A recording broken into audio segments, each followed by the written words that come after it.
Okay, so today for my astrology conversation, I am calling my friend Lindsey Jackson, and she is she's tattooing right now on FaceTime. She's here she is. She's got her little headgear on. She's she's very I love my friends so much. So Lindsey, today I'm talking about the week ahead, and it's a big week. Like, it's actually going to be a really big freaking week, I think.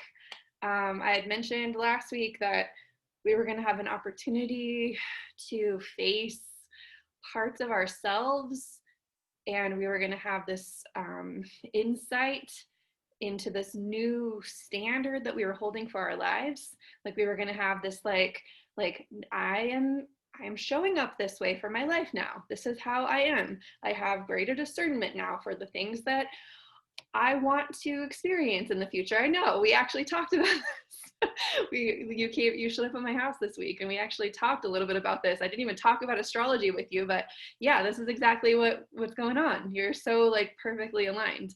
So and many of us are. We're like, the thing is, we're living these things out without really having to know about them. But I feel sometimes knowing about them helps us to know that we're like on the right track no matter what. Like, even if we're kind of struggling, or even if like we're like uncertain about new territory that we're stepping into, all of this is very supported. So last week we were facing some of that, and then the week that's coming up, so I don't usually use like astrology terms, but these two heavier planets, Saturn and Pluto, they've been retrograde for a few months.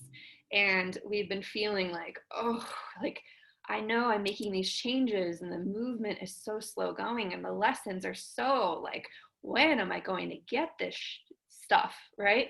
And I have been experiencing it myself. And finally, they're going to both begin moving direct this week. We have Saturn moving direct on Tuesday, squaring Mars, and we have Pluto moving direct at the weekend. So we are probably I'm calling this week the week of declaration.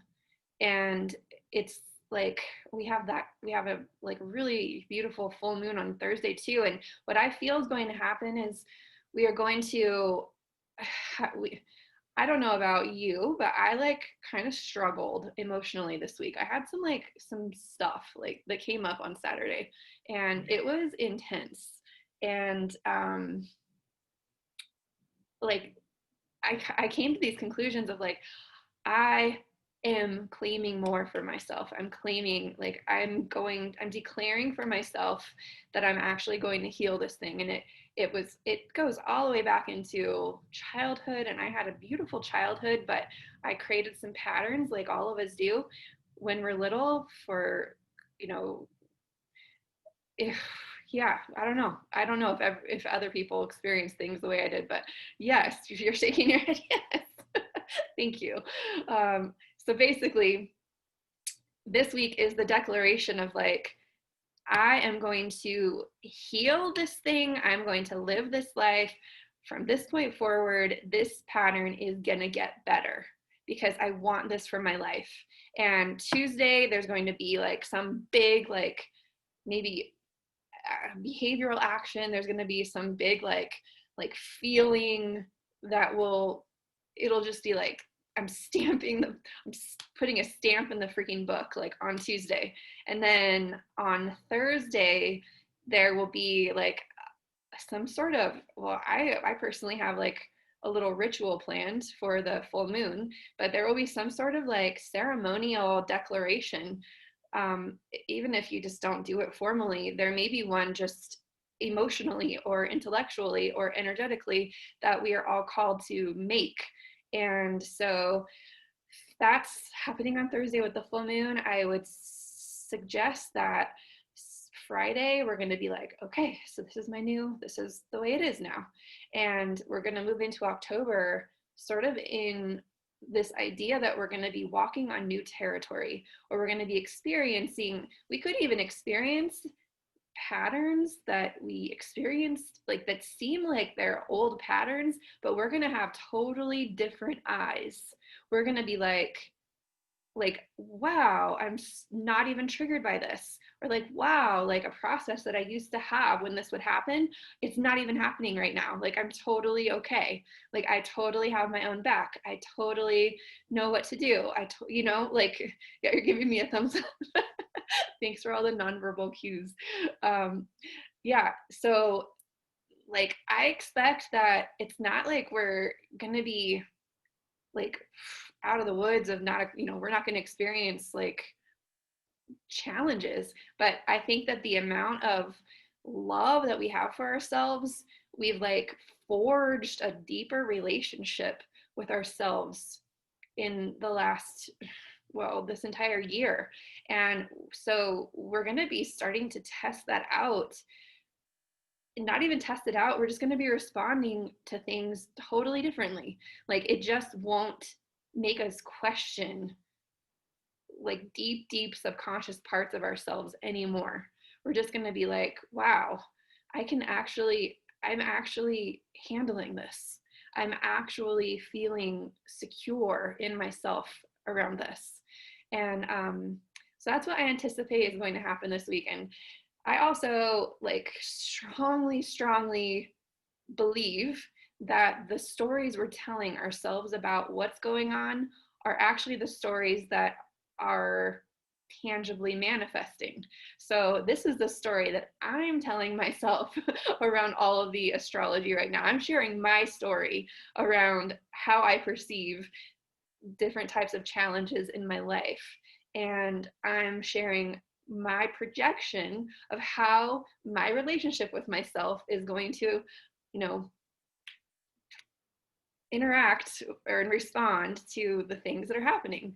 And so I'm suggesting also to take some time to kind of consider what your stories are around the things you're experiencing. So, like, that's the clue, right? Like, whatever story we're telling about how the world is shaping up, or like how the circumstances are going to affect us in the future, that story is sort of going to dictate the type of relationship we have with ourselves when those things actually happen. It's like we're telling ourselves in advance how we're gonna respond to things when they happen. And it's just really powerful to actually I don't know, see it going well. Like, see it going like exactly the way that you want it to go. And I've been doing this in my life for a really long time, and occasionally I'll slip into like a worst case scenario kind of story, and then guess what, sometimes it sort of veers off in that direction. And so I've been recognizing the power of my stories more tangibly this year than ever before. And I believe that that's what this year has been bringing us in touch with, is like, hey, your story that you're telling in your life every day about yourself and about the circumstances you're experiencing, they're actually creating the experience that you're having. And so I don't know, it's been pretty wild, and it's been pretty real for me. And I know from our like conversation, we, even though briefly this week, I know that there's like beautiful things transitioning in your life as well. And I'm really looking forward to your next visit through town. And I appreciate that you let me call in while you're busy at work with tattooing. And yeah, thanks. I hope that everyone also could kind of relate. Oh, hello. Look at, I even see her. There's Lindsey. I'm just going to turn the phone. So we've got Lindsey there, and her client who's getting a tattoo is also listening to everything I was saying. I don't know if you can see that. There's a little bit of a glare. Yay. I've been like really enjoying doing these calls with my friends. Like, I feel it's just been giving me opportunities to connect, even though it's sort of formal and like you're on mute and you're kind of having to respond non-verbally. Like, it feels like opening to more connection. And so anyways, thank you so much, Lindsey, and I'll talk to you again soon. And bye bye. Hope this week is good for you guys too.